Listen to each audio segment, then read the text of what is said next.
मोदी सरकार के तीसरे कार्यकाल का पहला बजट वित्त मंत्री निर्मला सीतारमण संसद में पेश करेंगी। बजट को लेकर क्या अपेक्षाएं हैं, इस पर बात करने के लिए हमारे साथ मौजूद हैं आर्थिक मामलों के जानकार डॉक्टर मयंक जोशीपुरा जी। मयंक जी, सबसे पहले संसद टीवी पर बात करने के लिए आपका बहुत बहुत धन्यवाद। पहला सवाल, बजट को लेकर क्या अपेक्षाएं हैं, किन क्षेत्रों पे सबसे ज़्यादा सरकार का फोकस होना चाहिए? मैं ये कहना चाहूँगा कि जो सरकार 10 साल से कर रही है, एक कंटिन्यूटी का जो बेनिफिट है, तो हमने पिछले 10 सालों में देखा है कि फोकस हमेशा से रहा है इंफ्रास्ट्रक्चर डेवलपमेंट पे।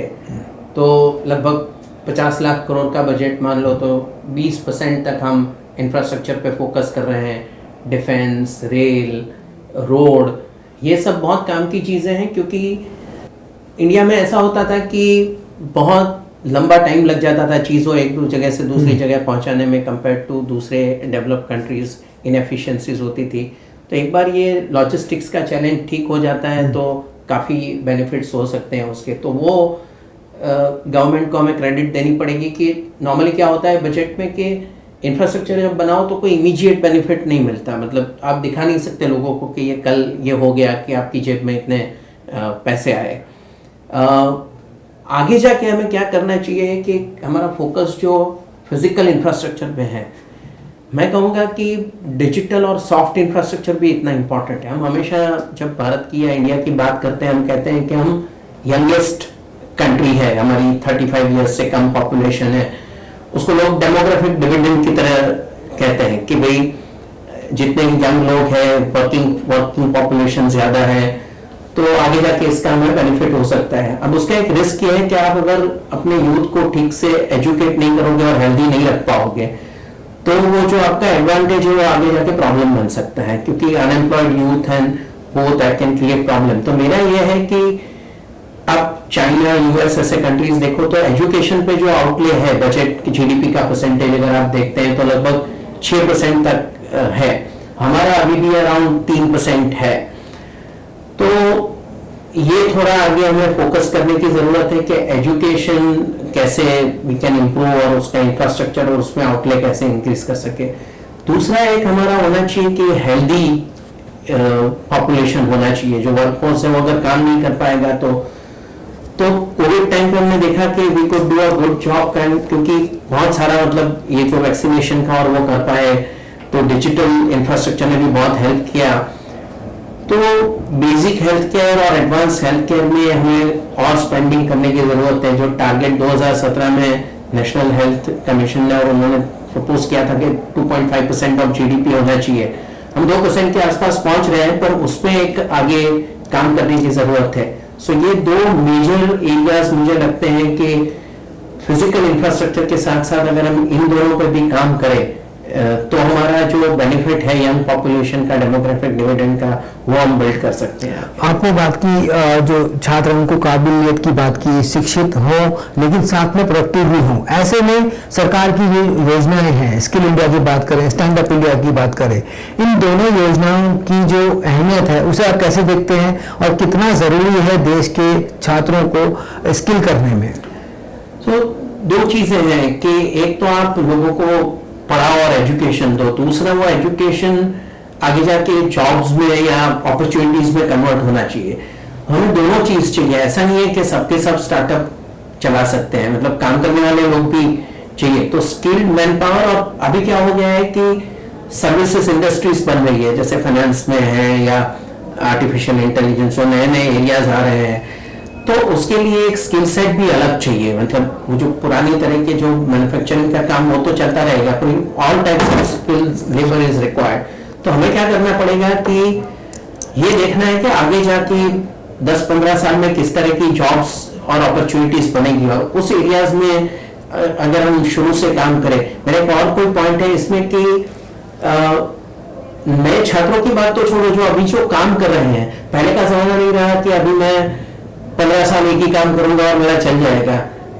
जो अभी लोग काम कर रहे हैं उनको भी नई नई स्किल्स सीखनी पड़ेगी। तो how to work on this continuing education, कि जो अभी भी जो काम कर रहे हैं उनका भी कैसे डेवलपमेंट होता रहे, और उसके लिए क्या फैसिलिटीज हम क्रिएट कर सकते हैं, और बजट एलोकेशन, ये चीजें मुझे लगता है कि आगे करनी पड़ेगी। और मोर ऑफ वो जो फाइनेंशियल लिटरेसी पहले लोग बात करते थे, अब हमें डिजिटल लिटरेसी और तरह की जो मिनिमम इनिशिएटिव्स है वो शुरू करने पड़ेंगे। इसी तरह अगर हम बात करें टैक्स बेनिफिट्स को लेके, तो उसको लेके आप क्या सोचते हैं? टैक्स बेनिफिट्स को किस तरह से सरकार का नजरिया कैसे रहे, उसमें बेनिफिट्स भी मिले और सरकार को आमदनी भी बेहतर रहे और बैलेंस भी एक बना रहे?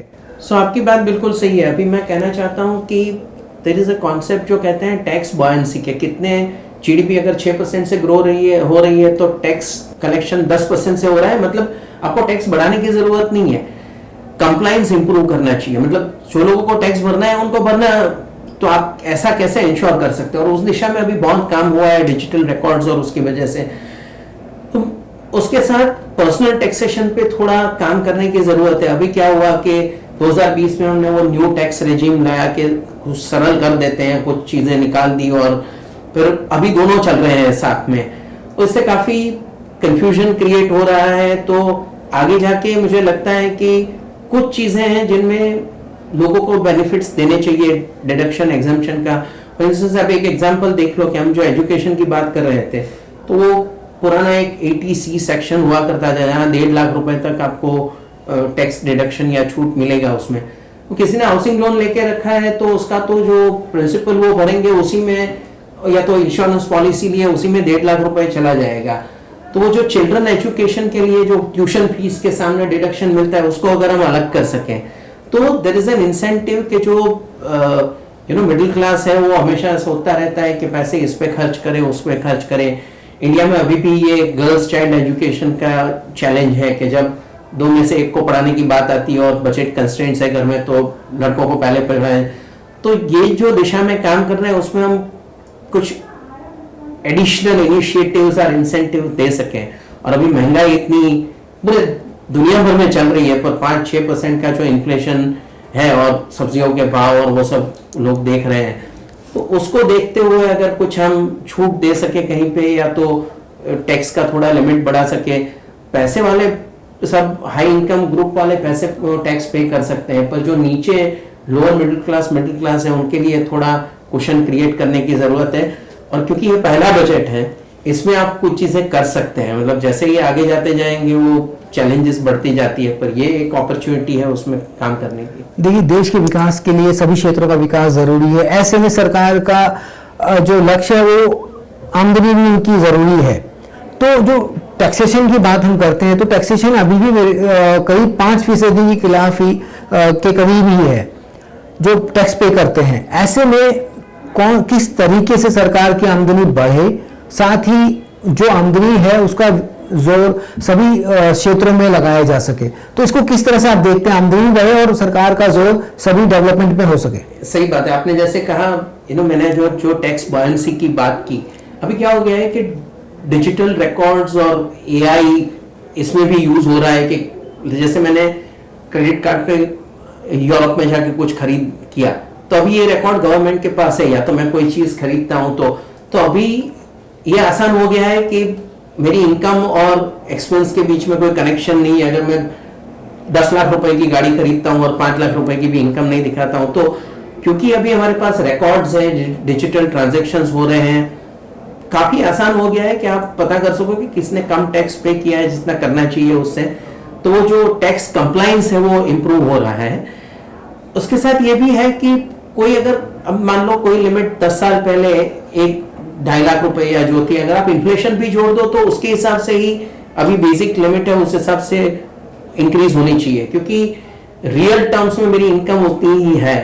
तो ये भी कर सकते हैं। और टैक्स कंप्लायंस विद टेक्नोलॉजी जो इंप्रूव हो रहा है और वो देखने में भी आया है, उससे आप हम देखो कि आपके जीएसटी कलेक्शन या डायरेक्ट टैक्स का कलेक्शन है वो रिकॉर्ड इंक्रीज हो रहा है। ऐसा नहीं है कि टैक्स रेट बढ़ा दिया, इनफैक्ट कई केसेस में तो कम कर दिया है। तो जो कंप्लायंस इंप्रूव हुआ है उससे हमें काफी बेनिफिट्स मिल सकता है। और उसमें आप जो कह रहे हैं कि बैलेंस के फिस्कल डेफिसिट भी जितनी लास्ट टाइम हमने प्रोजेक्ट की थी उससे कम आ रही है। एक्चुअली वो 5.8% हमने प्लान किया था, 5.6% पे आ रही है। आरबीआई ने गवर्नमेंट को अभी बहुत बड़ा डिविडेंड दिया है, तो इन अ वे बोनंजा है, तो थोड़ा एक हेडरूम है कि जो लोगों की चैलेंजेस है ग्रास रूट लेवल पे उसको भी अगर हम एड्रेस कर सकें और उसके साथ वो जो कहते हैं फिस्कल डिसिप्लिन वो भी मेंटेन रहेगी। तो ये एक अपॉर्चुनिटी है और उसको यूज करना चाहिए, क्योंकि ये पहला फुल बजट है नई टर्म का, तो ये ट्रेंड सेट करेगा आगे के 5 सालों के लिए। हो जाएगा 2047 के विकसित भारत के प्रधानमंत्री मोदी के लक्ष्य को हासिल करने के लिए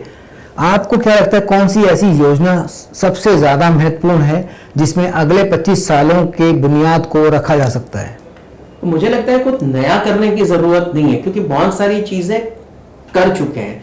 तो एक अंग्रेजी में कहावत है, री इन्वेंटिंग द व्हील। हर बार आप कुछ नया बड़ा करने की जरूरत नहीं है। अगर आपने जो शुरू किया है उसको ठीक से चलाते रहेंगे, उसमें जैसे मैंने कहा कि 2-3 चीजें बहुत इंपॉर्टेंट हैं। एक है आपका फिजिकल इंफ्रास्ट्रक्चर, जिससे एफिशिएंसी बढ़ेगी। दूसरा आपका फाइनेंशियल इंफ्रास्ट्रक्चर, कि भाई आपके पास वो अभी जैसे सबका बैंक अकाउंट हो गया, ट्रांजैक्शन आसान हो गए, वो सब्जी मार्केट में भी आप जाओ तो आराम से डिजिटल पेमेंट कर सकते हैं, तो एक वो बन गया है। और अगर हम एजुकेटेड और हेल्दी यूथ डेवलप करें और उनके लिए एम्प्लॉयमेंट अपॉर्चुनिटीज के बारे में कुछ करें, राइट ट्रेनिंग और अपॉर्चुनिटी, अगर हम कर सकते हैं तो हमारा मार्केट और पॉपुलेशन ही इतना बड़ा है, लोग थोड़ा अच्छा सा अर्न करेंगे, कमा लेंगे, तो उस हिसाब से वो स्पेंड भी करेंगे, तो उसको एक कहते हैं वर्चुअस फेवरेबल साइकिल बन जाएगा।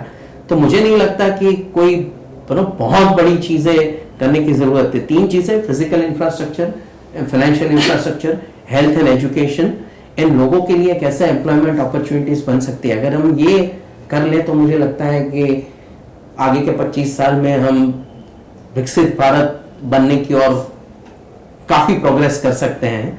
और वो विकसित भी डेफिनेशन थोड़ी सब्जेक्टिव है, तो मुझे लगता है कि will be doing a good job वहां पहुंचते पहुंचते। संसद टीवी से बात करने सर आपका बहुत बहुत धन्यवाद। तो ये थे डॉक्टर मयंक जोशीपुरा जी, जिन्होंने बताया कैसे 2047 के विकसित भारत के लक्ष्य को हासिल करने के लिए सरकार आगे बढ़ सकती है, कौन कौन से क्षेत्र हैं जिन पे सरकार को ध्यान देने की जरूरत है। सरकार अभी जो कदम उठा रही है वो बेहतर हैं। संसद टीवी के लिए मुंबई महाराष्ट्र से कैमरामैन महावीर सिंह के साथ सुरेंद्र कुमार।